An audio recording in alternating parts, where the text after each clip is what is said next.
Here we go. Hey, everybody. It's Zoey Holguin with A Therapist Leader, and I am joined today with Kate and Katie from the Private Practice Startup. Hi, everybody. It's day 16, the last day of the CEO Mindset and Leadership Summit for Psychotherapists. I am sad that it's the last day, but I am so excited that Kate and Katie are joining me for the last day. It's going to be an epic encore. Thank you so much for having us. We're honored to be here. And your summit has been like amazing. You've had such great presenters and topics, and it's just amazing free content. So go you for your first successful summit. Thank you. Thank you so much. People are like, are you going to do this again? And I'm like, absolutely not. So one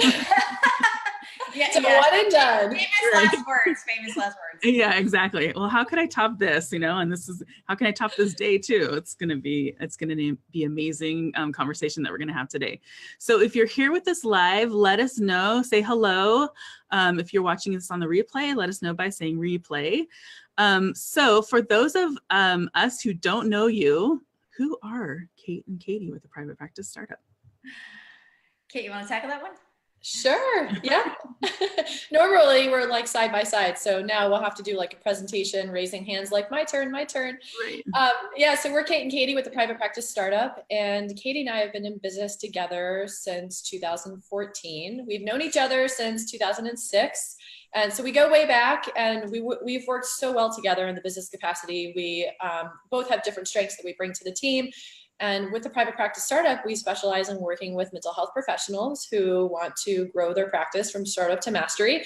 And our main focuses and main passions are really on helping therapists to brand themselves and grow their dream private practices. So with the branding and the marketing piece, we found that those are the areas that clinicians really struggle the most in, and those are the areas that we're most passionate in. So we've kind of merged the two together, and that's become our specific little niche and how we stand apart from some of the other practice builders and amazing coaches out there. Both Katie and I have both been in private practice separately for a long time. I've been in private practice for about 13 years now. I have a group practice, which I've had in South Florida for 8 years. We actually just expanded. So we've been in the process of leveling up into a beautiful new group practice, which I actually built the whole thing from scratch. It's been a huge, crazy process this year. And, anytime you level up, there's all sorts of mindset issues that can come into play. And I know we'll be talking a little bit about that today. So perfect timing, right? Yeah, definitely. It's been fun to watch your journey, like all the videos through your new group practice, and to see all the furniture come in, and, so much fun. Speaking of, Kate, we have to reshoot that video. So Kate and her husband had this really fun idea of talking about, we created this video when it was like just the bones. And we said, wouldn't it be really cool if you could just create your private practice like that? And then we snap our fingers. Yes. And then we got to go back to videoing like it's done. So we got to do that. But, yeah, totally. Yes, it's on the list. Yeah, if only it was that easy, right? Oh my gosh, I know, seriously. It's nice to be on the other side of it though. Right, yeah, totally. So you have the Private Practice Startup together, and then you said you both have your own private practices separately. So that's what I think is so cool about what you guys have going on, is you have your business together, but you both have things separate. And I think you both have like several things separate from each other too. Like my perception is that you're both what's that word? What's the word I'm looking for? I don't know, but diversified, or like, yeah, like a lot of different things going on. Yeah. Yeah. We do. Yes, we do. I've got Bayview Therapy, which is a group practice. We actually have a team of 16. We just brought on another male clinician this week, and we're growing. We're in this new space, and we've got more room, and really able to serve the community down here in South Florida, which is amazing. And that's really a passion of mine, something that I love being a part of. And although I do see some clients at the group practice, I've stepped more into the leadership and management role, and spending more of my time focused on scaling and systemizing and all of that good stuff. I've got my hand in some real estate, and so does Katie, much more so than myself. I just have one rental property, but it is an additional revenue stream, which is nice. And then we've got the Private Practice Startup. So Katie, you want to share from your end? Sure. Yeah. And my group practice is on the other side of the county. And interestingly enough, Kate and I specialize in the same areas. But I'm a solo practitioner. I don't have a group practice. And like Kate said, I'm very, very interested in real estate. My spouse is in real estate. So yeah, so there's a lot of learning and a lot, that's like a whole nother business in and of itself. So it's a ton of fun. And that's really where I get to see like the true wealth creation of what that all looks like. And it was interesting. We were just having a conversation yesterday that for me, I always feel like everyone has that like one thing that like, that's their struggle, right? Whether it's your weight or a relationship. And for me, it's been money. So I've been on this constant journey about money and my relationship to money for the past probably decade. And it was really cool just to step back yesterday because we just purchased a piece of land that new build construction is going to go on. And all I really have to do is I'm the check writer. I don't do anything else. And so it's truly passive income. And I just took a step back and I was like, wow, like all of this hard work that I've been putting into changing my relationship with money, meditating, reading books, like here it is, it's like manifesting. So it's really cool. It's really is possible. Totally possible. So yeah. I like want to answer your first question, but I'm going to wait for you to get into the first question because I already have my answer. I know, right? Okay, awesome. Erica says, hi, ladies. Hi, Erica. What's up, Erica? Hi, Erica. All right, so we're going to get into the questions.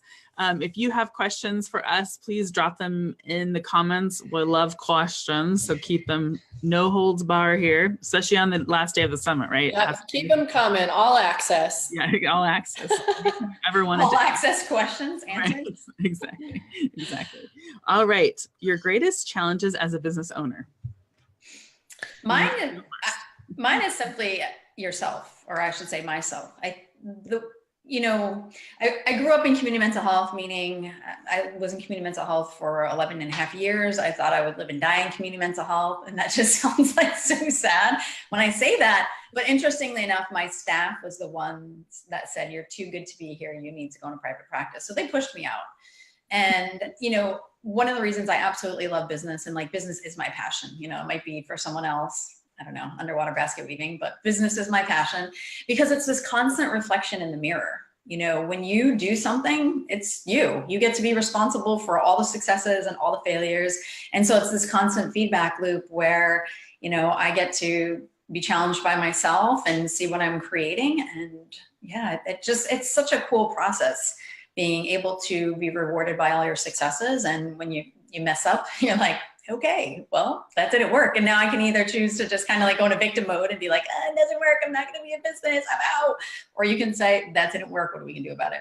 So for me, it's really, overcoming myself. I really like that answer. No one has answered that thus far that I can recall. You are the greatest challenge to your business. I really like that. I'm going to be meditating on that for a while. I think that's absolutely true.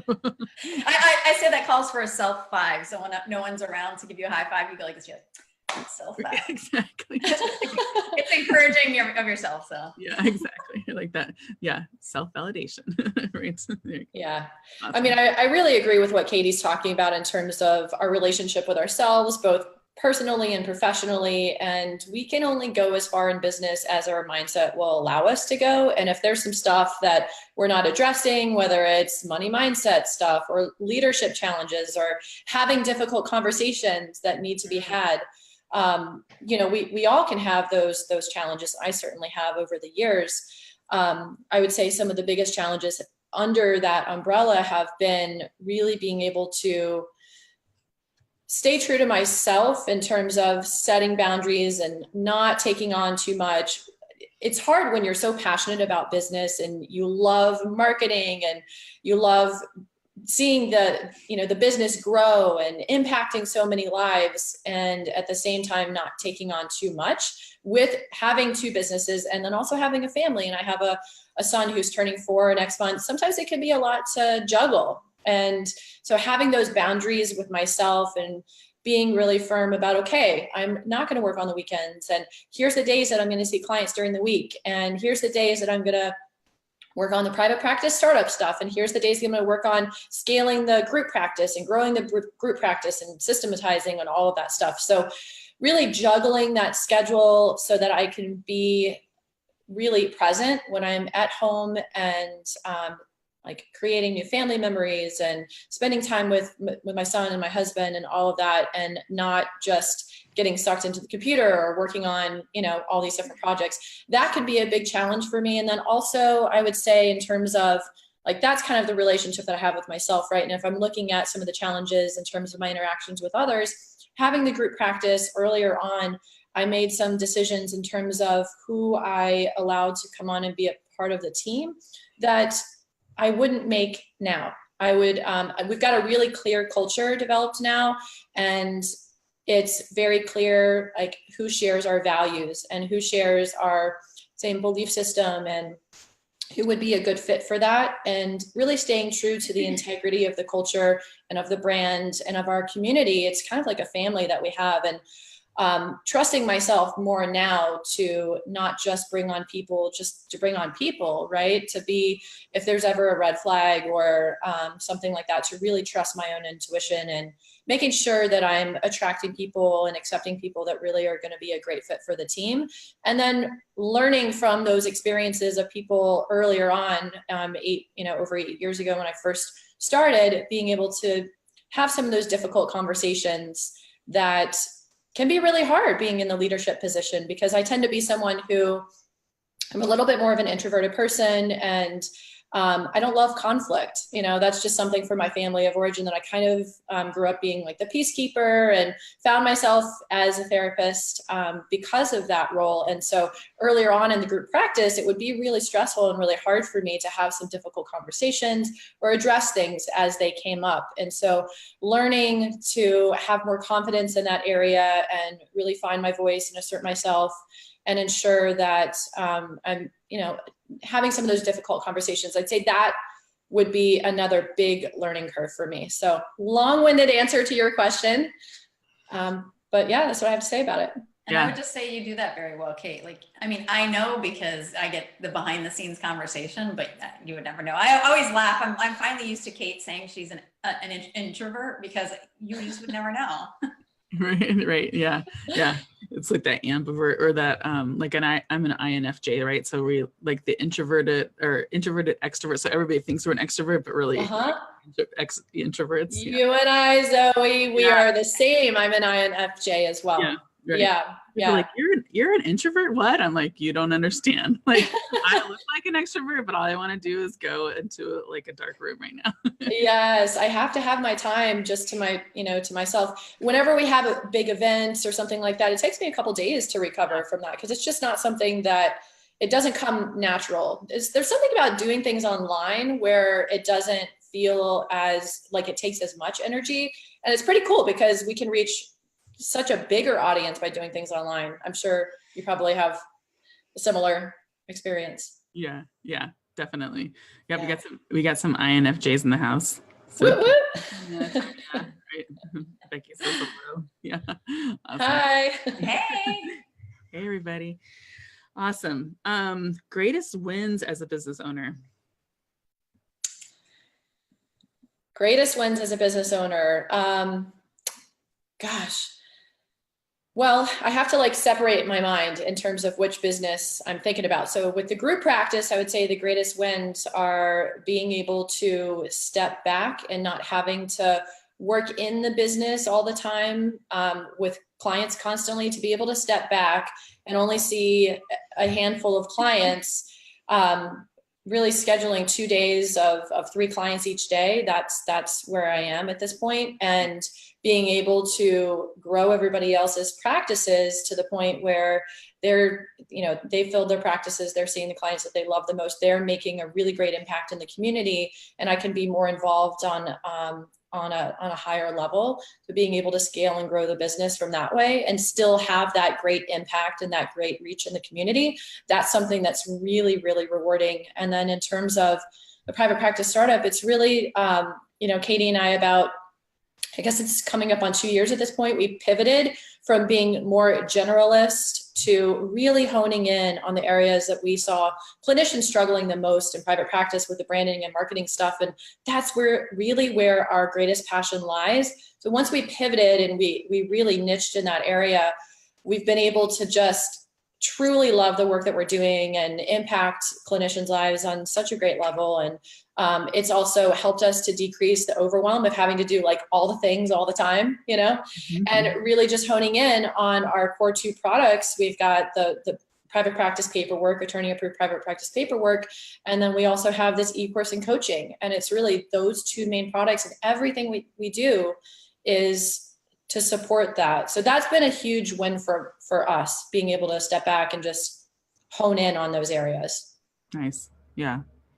Awesome. And for me, and I'm going to go back to myself, right? So when you succeed over yourself and you're challenged by yourself and you get to do the things that you didn't think you could do, I think that's an awesome win. Of course, income is always a great indicator. And Kate and I have been able to double our income every year. One year we tripled it. And that's just been really cool to just watch that, because it feels like how far can the rabbit hole go? And also what Kate said is, you know, systemization to me is sexy. And it's fun because Kate and I have systemized our podcast system as well as our paperwork webinar system so much that we joke about it, that we show up and we're like, oh my God, what am I supposed to do? What's the 3 things I don't remember anymore, you know? Right. And being able to train our team and have a system that works, and we're like hands off in certain things that, like, you know, if that person's out of town or we have to pick up the slack, we're like, what do I do? I don't know how to do this. So it's just been really cool to experience that. And as Kate said, the systemization part and the laser focus has been important. We're on the tail end. We're birthing our marketing e-commerce. It's been exhausting. I feel like we've been back in the doing, and Kate more so than me because she's moved her great practice, recreated our new website. But I feel like we're back in the doing and the struggling and the working really hard, but we're almost to the tail end of that part. But being able to laser focus and then systemize and then just show up to do what we're going to do. And, you know, Kate talked about the culture of her group practice. The beautiful thing that has been created through what we do with the private practice for other therapists is that we've applied obviously everything that we teach, and really having a clear culture, really having clear understanding of what it is that you do, your target market, your ideal client, your niche. It makes decisions simple. You know, I mean, even just before like we got on, we got an email. Kate and I are both decreasing the amount of interns we're seeing for supervision, because we also do that too. And it was like, oh, we'd love for you to come speak. And it was just a no, because it was just like, it's just not our focus right now. And it's okay. You know, it eliminates the feel bads. Yeah. Oh, I should, you know, am I doing enough pro bono stuff? Well, you know, they really like me. So it just allows for so much, you know, streamlined focus. And that's an awesome thing. Yeah, awesome. So we're going to announce now the Laser Focus and Systematized Summit, right? That the 3 of us are going to everyone will work on just one thing. Right. Super easy. Right. Yeah. So there's so much power in owning that, you know, it's powerful. Yeah. It is. I saw you take a drink, Katie. It looked like you were drinking wine there for a second. I was like, is that a wine glass? No, it's like a Coca-Cola or something. Right. It's like, it's a little early for that. You're right. Exactly. We have some INTJs in the house. Becky's an INTJ. Tina's an INTJ. Yeah. Awesome. Yeah. Katie, what's your personality? I think you guys are what? INF. You're an ENF. What are you guys? I think I'm the E. INFJ. ENFJ. You're an ENFJ. It's funny because we had this conversation a few months ago somewhere, and I was cleaning out like paperwork. I was cleaning out paperwork, and I actually found that's Myers-Briggs, right? Like it took a gazillion years. Yeah, Myers-Briggs. Yes. So I was like, oh my God, here it is. That's so crazy. We're just talking about that. So I think that's ENFJ. ENFJ. Okay. All right. Cool. The good, bad, and the ugly of being a leader of others. I think part of what Kate had said previously in regards to having uncomfortable conversations, you're having to be the leader and there's no one else to do it. Like it's you. That's a really difficult thing. You know, making decisions that always don't feel in the best interest of people sometimes. But when, again, I just go back to when you're clear on your culture, your guidelines, your niche, your brand, it just makes things easier and non-personal. I would say, did you say the good too, or did you say the ugly? The good, the bad, and the ugly. The good, the bad, and the ugly. Good. For us, because there's 2 of us, it's really helpful because we get to bounce ideas off of each other. We get to go in with a plan. We do a lot of stuff together. So sometimes when we have those uncomfortable conversations, we're both there to support each other. That's an awesome thing. I know that business partnership is not an easy thing for many people. Kay and I are extremely blessed. You know, we've been on podcasts talking about our partnership, and how awesome it is. You know, we we definitely practice the love languages. You know, Kate is, you know, I'm a words of affirmation girl. Verbal affirmations. So sometimes she'll be doing verbal affirmations. I'm like, crap, have I done enough? I need to, okay, let me emoji her and tell her how appreciative I am. You know, and we talk a lot and we don't take things personal. And so the business partnership is a great thing in regards to, you know, doing this journey together. And we often say, like, I would never want to do this journey with anyone else because it's just been really awesome. Yeah, it has been. Yeah. Grateful for that. Yeah. Nice.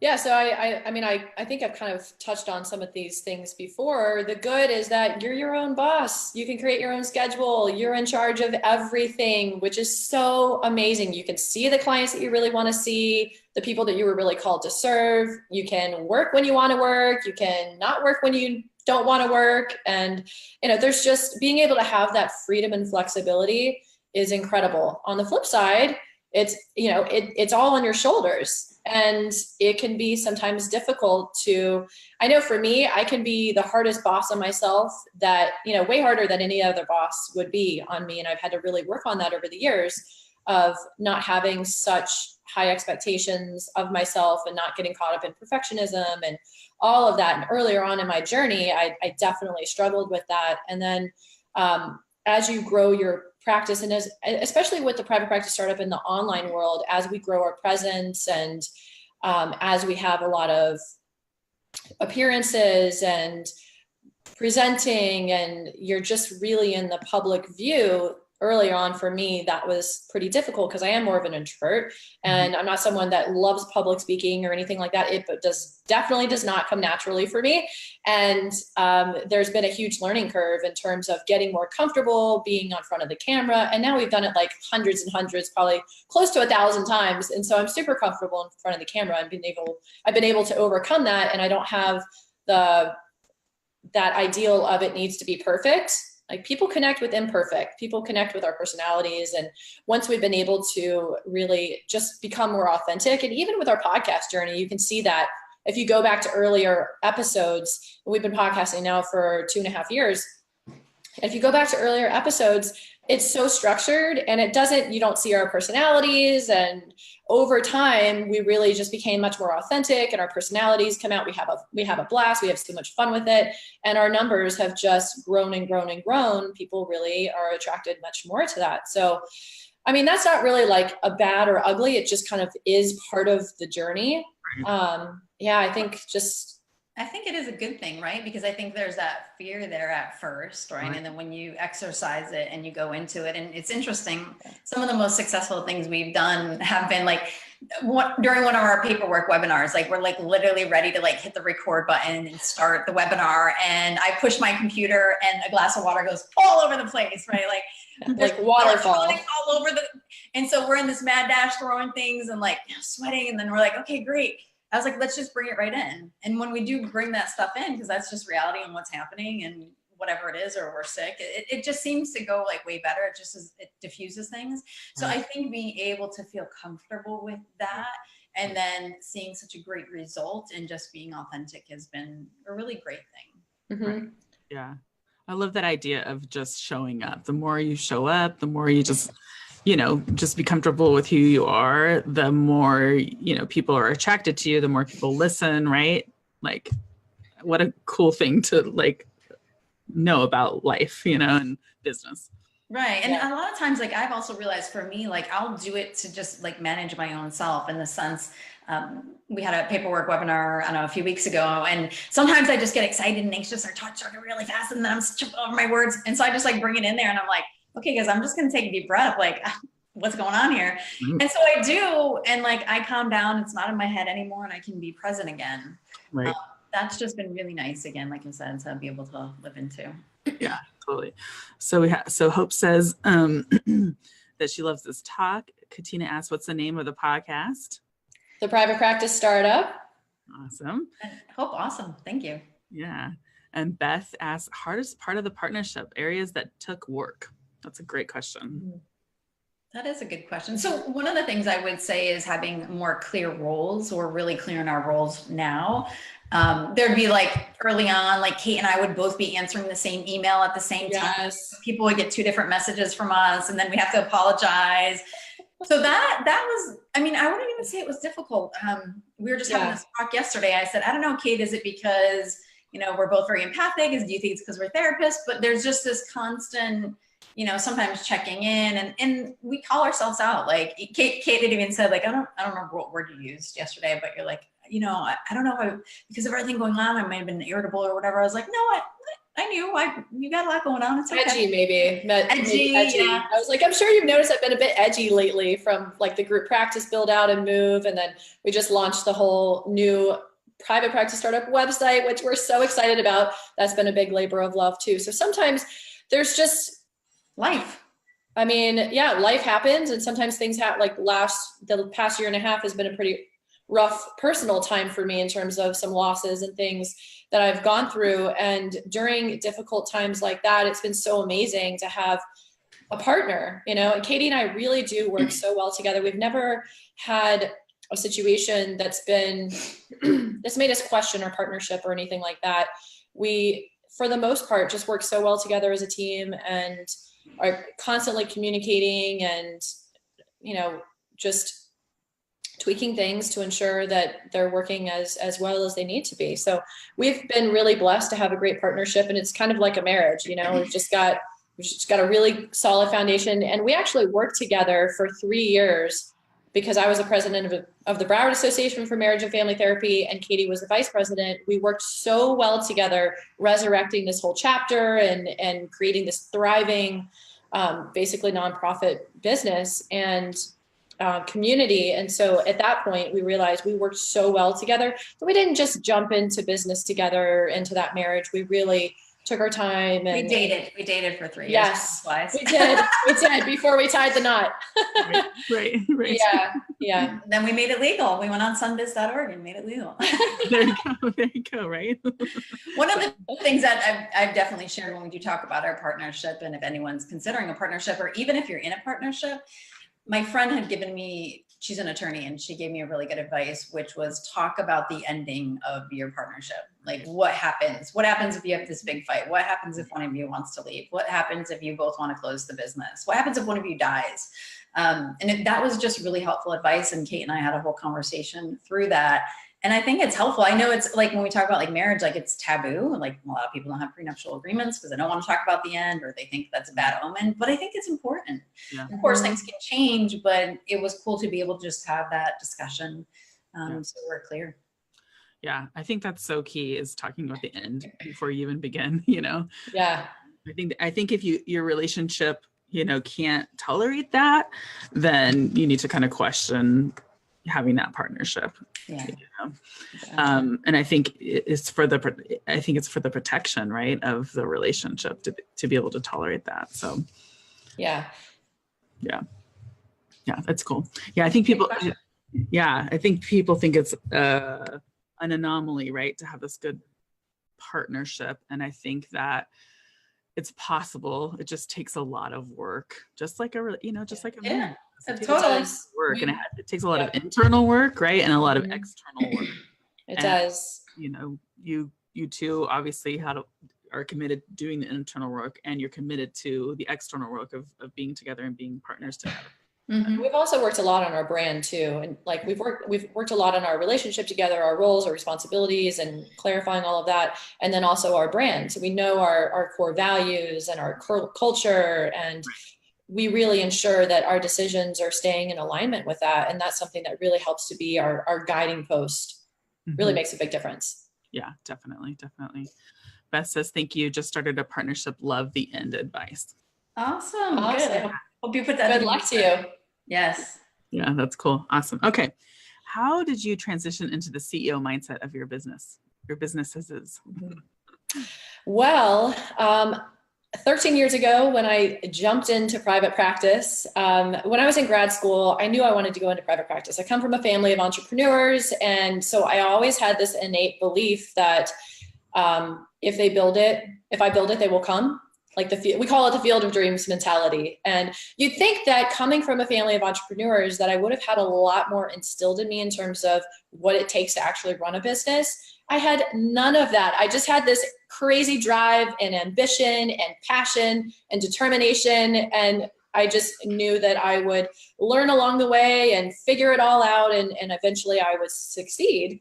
Well, it was crazy to kind of learn things the hard way, that it's not, it's not just about creating this beautiful office and getting all this pretty furniture and your business cards and then waiting for the phone to ring. Like, nope, that's not how it works. So I really had to go on this journey of learning everything that I could about entrepreneurship and branding and marketing and all of that. And I did that for many years as a solo practitioner. And I always knew that I wanted to have a group practice.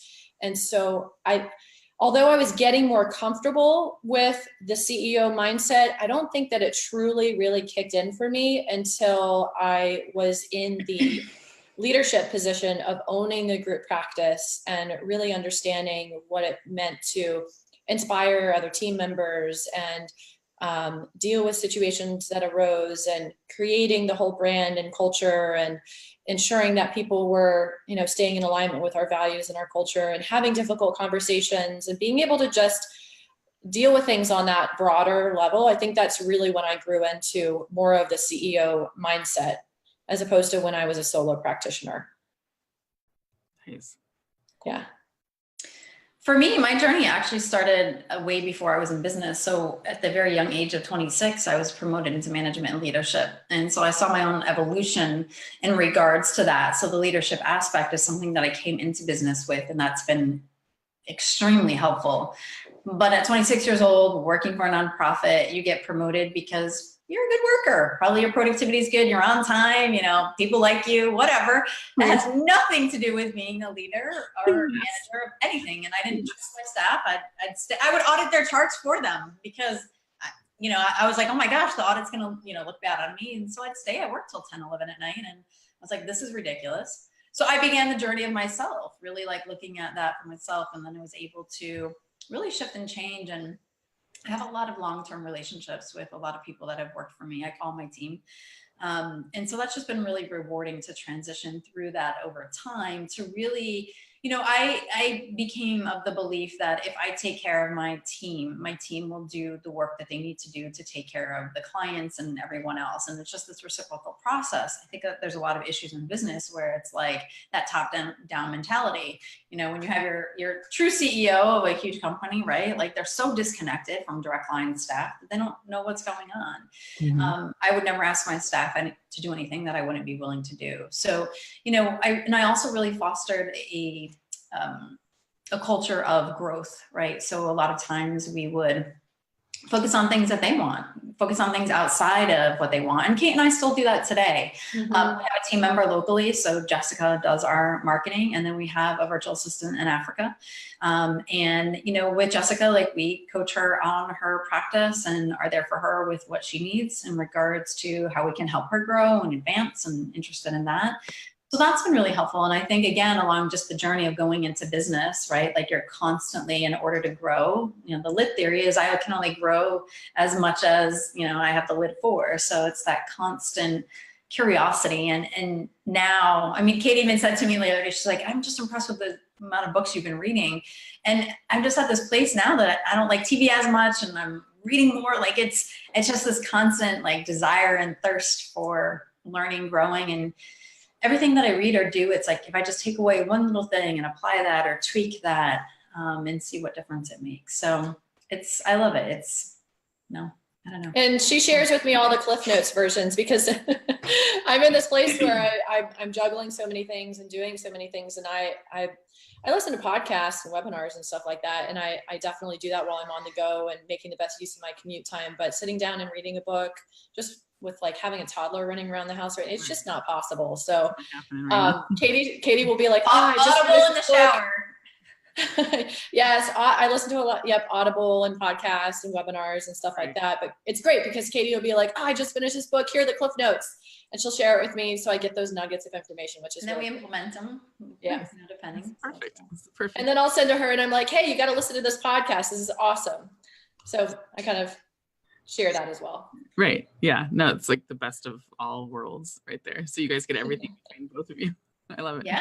So we grow at a faster rate because there's. I know. Yeah. Man, I got to get on that. That's cool. That's cool. Elizabeth says, just getting here. Glad you're here, Elizabeth. Yeah. Yeah. Welcome. Yeah. All right. I love what you said about like investing in the growth of others. I don't know how many times I've said this during the summit, and I say this in the therapist leader CEO community. Simon Sinek is one of my favorite leadership muses. And he says that, management is the manipulation of others, but like leadership is about seeing the other people rise. And that reminds me of that, is like when you're looking at your employees or people that are following you, like it's about getting them to rise and seeing to the growth of others, right? That's exactly what that means. I love that. 100%. Yeah, it's really that like mindset of abundance, because when I talk about that so often at the group practice, when one of us thrives, we all thrive. And so being able to inspire the team and help them to grow and really investing in them, and then they're able to make a greater impact. Just the reciprocal impact on me is so great, and being able to do that. And then Katie and I with our team, and then with so many of the people that we coach, just being able to inspire others and help them grow the practice of their dreams and live the life that they've imagined. It's just something that it's a huge part of our why. And we talk about Simon all the time as well with Start With Why. I mean, his book is great. So is the TED Talk, really great resource. Yeah, definitely. Awesome. So we are going to shift and talk a little bit about, no, we've been talking about it, but talk about thinking like an E, mindset mastery. So mindset's like the buzz word, right? Like mindset. Obviously it's in the title of the summit. So it's really, I mean, mindset is everything, especially when we're talking about business and being in entrepreneurship. So let's talk about it. Talk about what mindset things are so important to the both of you. I mean, mindset is just so important because it's our belief system, right? And if we don't, we say this word mindset mastery, and it's really a lifelong journey of seeking mastery, because it's never fully mastered. Anytime you're scaling or leveling up or stepping outside of your comfort zone, the mindset issues will pop up, and you can only go as far as your mindset will take you. So if you're not dealing with those, if you're not working through them, if you're not working on yourself and like overcoming those issues that pop up, it will really hold you back in business. Katie and I really look at helping clinicians to transition from just that therapist mindset into the entrepreneurial mindset. And that's one of the areas that we like to call it think like an E. And it's really being able to make that leap into the entrepreneurial mindset, where you can really be, I mean, we've kind of been touching on a lot of this throughout our conversation today, of really just stepping into that CEO mindset, that leadership position, and being able to really invest in yourself and your business. Awesome. So one of the things, go ahead. No, you go ahead. One of the things that we really like to talk about, especially for therapists, is, well, really anyone going to business, is that building wealth, it's a skill. There's no really secret to it. It's a skill. And if you're willing to invest and understand what it takes and apply, you too can do that. And the great thing with therapists is, although, there's a therapist mindset that we have, but there's a lot of things that we as therapists possess that actually create for great marketers and entrepreneurs. It's just being able to place it in a different context and knowing the difference. It's also really knowing, your areas of weakness and your areas of strength. I remember like being of the mindset in the past, like, oh, I got to strengthen my areas of weakness. No, I just outsource those. That's how that works.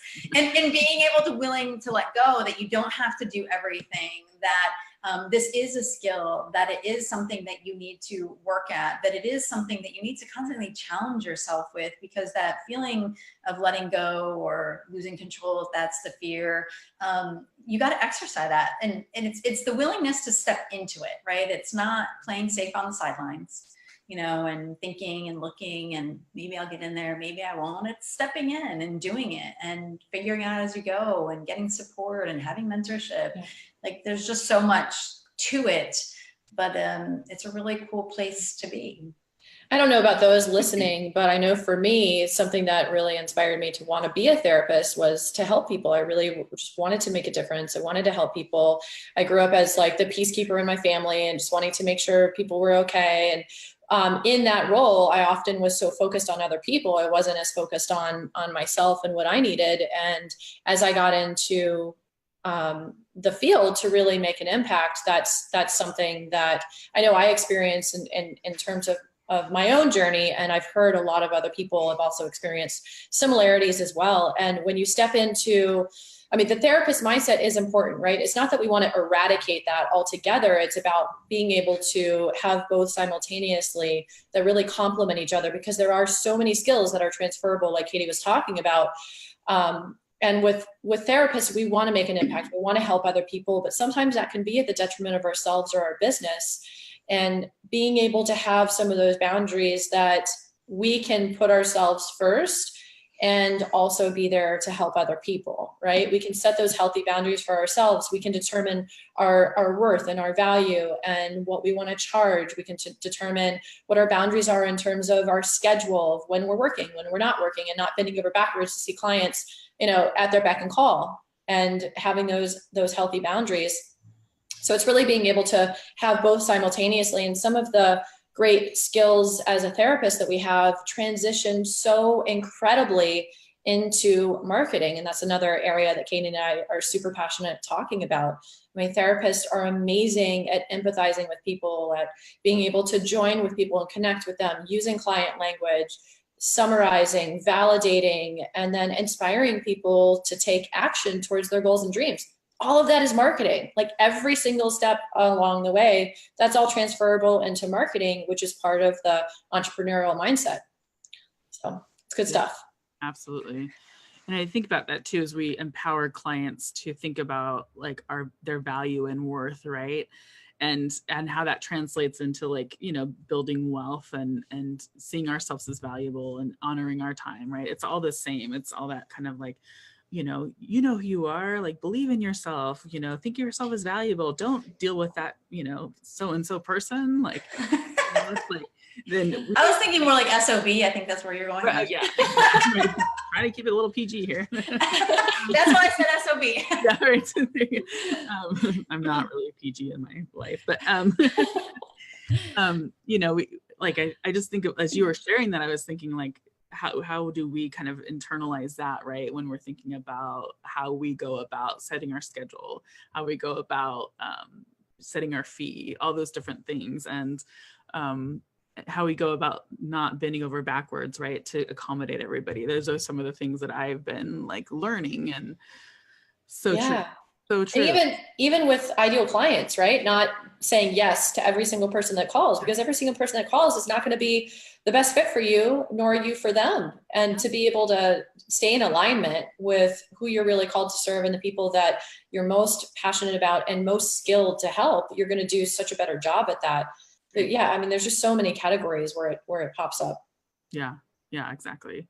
Yeah, that if we can like empower our clients to be the best they can be and use all that language and to communicate that, right? And we actually, as business people, as entrepreneurs, become that, right? Like it's just full circle. It's quite amazing. It's so funny how as therapists, we're helping other people, like you're talking about, with the mindset stuff all the time.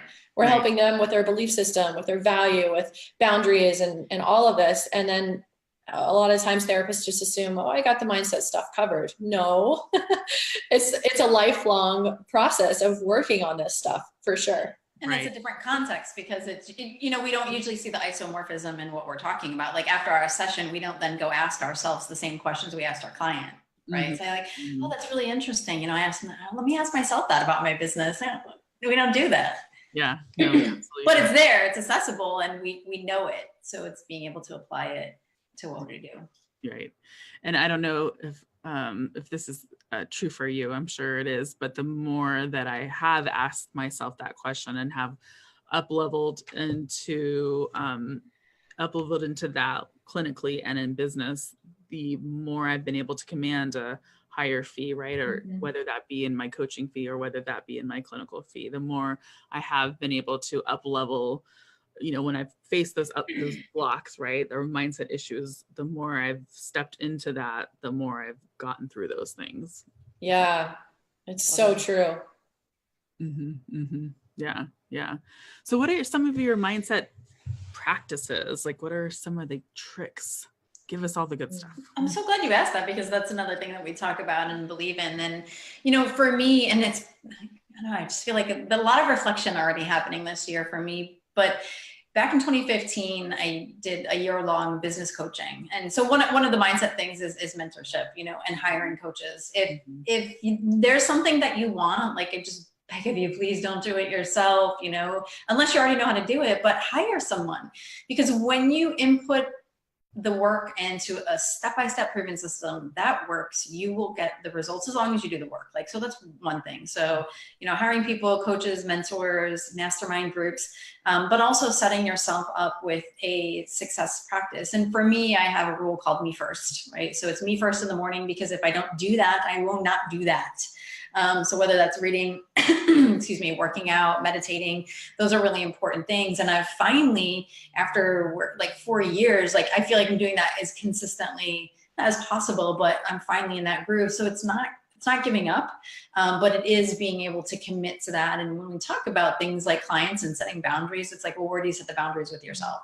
I know if I just go on the computer for 1 second, maybe look at my bank account, or, oh, let me order that thing on Amazon before I work out. And then my fingers slowly go over to the email box, and then I'm in there and it's 30 minutes later. Like, so it's that discipline of being like, no, I'm not going to touch the computer, and really doing those things. I love to just be around other people as well who are up to big things. I love to, you know, hear questions that people are asking in their mastermind groups and asking myself those things. I do go a lot to, like, I was in a conference in December in Vegas for real estate. I just went to Grant Cardone's 10X conference down here 2 weekends ago now. So that's, and Kate will get a lot of texts and emails from me, because that's my creative zone. Like, all of a sudden I'm like, oh my God, this is great. We should do this and check this out. It's really cool. Like, I just, even though it feels like, oh, I don't want to go to a 3-day training on a weekend, when I put myself in that zone, it's like, that's the energy that I need. So whatever that is for you, whatever that connection is for you, that group is, invest in it. I think Kate has shared with me that you created this, Zoe, out of Joe's slow down school. Is that what it was?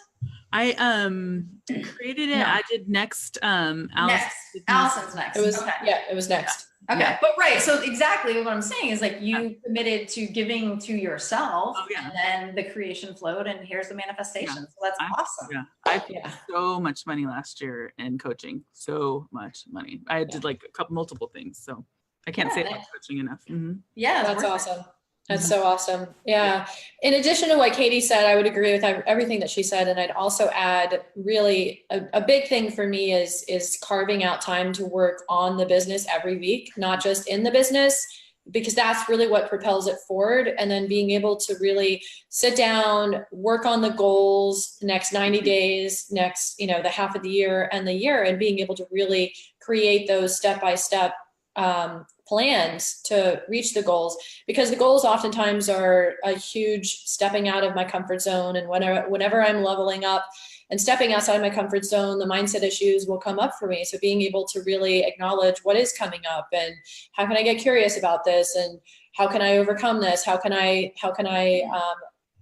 really, I've become a lot more comfortable with the uncomfortable, and being able to push through those things. And when I have, the rewards have been so tremendous. They really have. It's really paid off.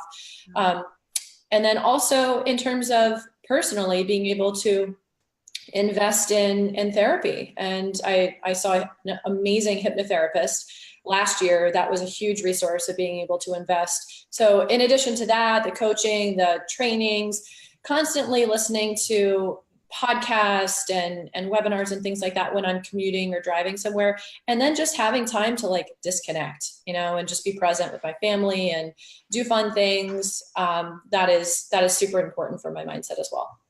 I love that. So I heard mentorship, like hiring, coaching program, carving out time to work on your business, investing in your personal therapy, and then disconnecting. Those are the 4 things I heard as keys to this kind of entrepreneurial mindset. Yes. Yeah. I love Just, I mean, taking care of you physically. I think that's super important. Oh yeah, 100%.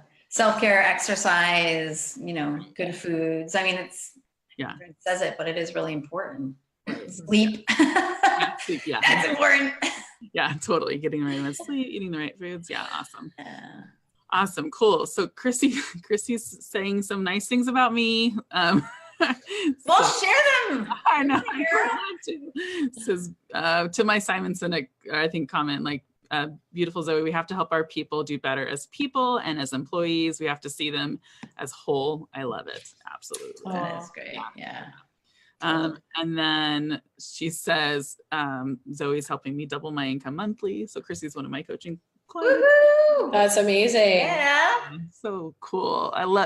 That's what's so cool about like being a coach, right? When you have clients that like are like, oh my gosh, I doubled my income. Thank you for helping me. And I'm like, you did it. Like, but like, I'm so glad to be the vessel in which helps you like accomplish those things, to believe in yourself, right? Because sometimes it's just having someone just say like, you can do this, like to help with a mindset, right? Like you just be that person that says like, you got this, like going, like you're having a bad day. Let's talk. Let's work through those barriers. I mean, it's such a privilege to be on that journey with people. I love it. Oh, totally. Like that's to me, like that's like a high feeling. Like, oh, totally. Like, I'm like, let's just do this all day long. Yeah. And totally. When Kate and I were creating it turned into our marketing course and coaching, but we had done coaching, we had done individual, we had done group coaching, and our coachees, like we'd be 4 weeks into coaching and they'd be like, oh my God, I just got like 3 of my ideal client. I'm like, we didn't get to ideal client yet. We're on like vision and goal setting. And like this stuff works. Like it was like very mind blowing. And we continuously get constant feedback about that. And it's just like so cool. Like we've had people go through our program and they're like, I haven't even implemented maybe 25% of what we've discussed. And I'm having these results. And it's just like, that is so amazing. Yeah. It is. It's the coolest feeling ever, right? It is. Yeah. That's our why. Yeah, totally. Absolutely. All day long. So Becky has the emojis 100, 100, 100. Awesome. Question. Elizabeth asked, any advice for when you're just starting out and don't have a lot of money to invest in either yourself or your practice? Good question. One of the things that I would say, Becky, is I have learned now being a reader after I wasn't for many years ever, is that I've realized that books are a lot of times people's courses or workshops and things like that. And books are pretty cheap compared to going to a 3-day workshop. And if you're disciplined enough to read consistently and take the knowledge and implement it, I think that's a really good way. And obviously like, we have a podcast and so many people have great podcasts. We've had people say to us, like, I've created my private practice from your podcast. Like, that's amazing. I know that I've like listened to podcasts on real estate and things like that. And I've implemented, look, those are like hundreds of thousands of dollars of ideas for free. So, really being aware of that. I would also say have confidence in yourself because, there's a lot of doubters and haters, and don't get business advice from someone who's not in it and not doing well.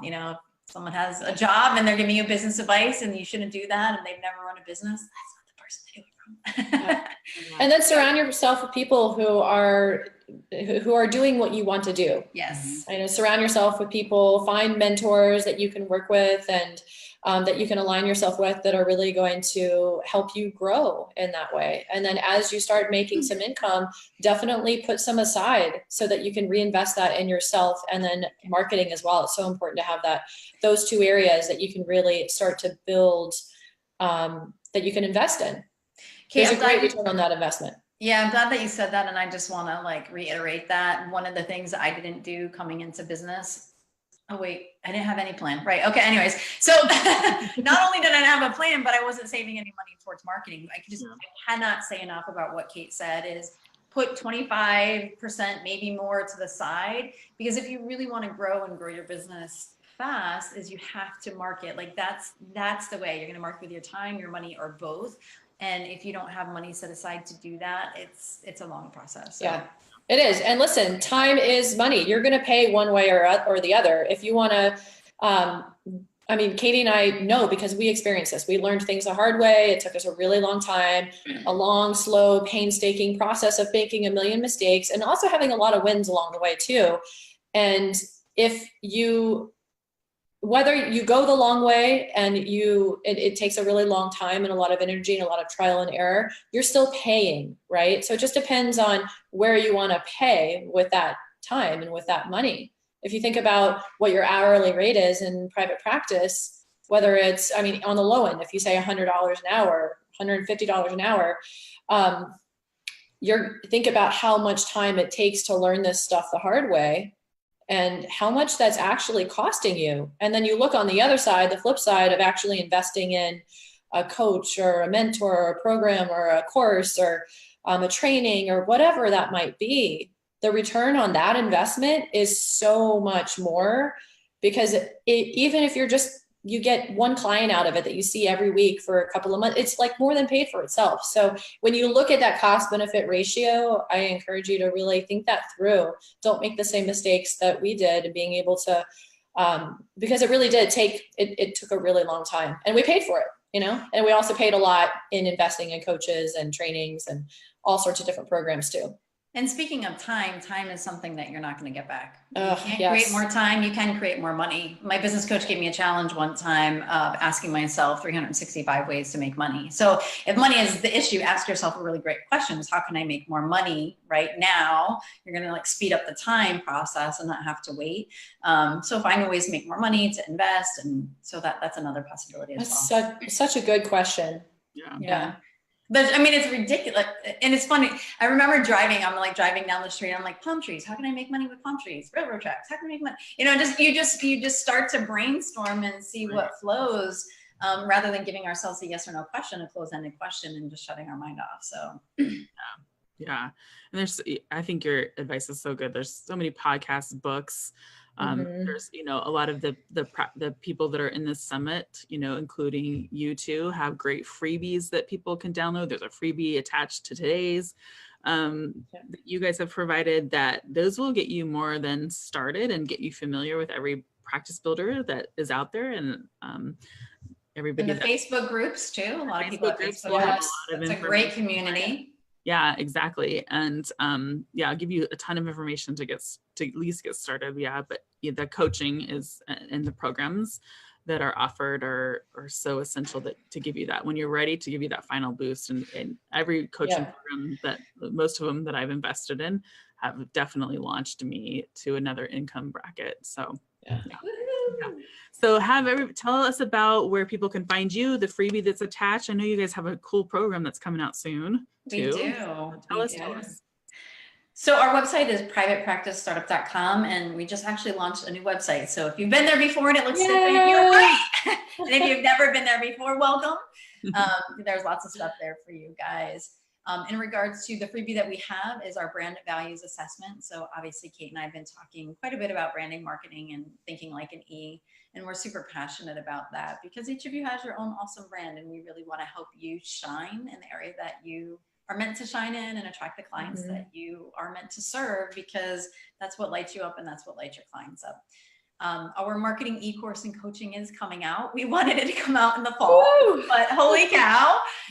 We actually just got to take a tour of the back platform today of our e-course. So hopefully in a few more weeks, fingers crossed, we will be launching that, and it'll be an e-course only option and an e-course coaching. So it'll be a 90-day program.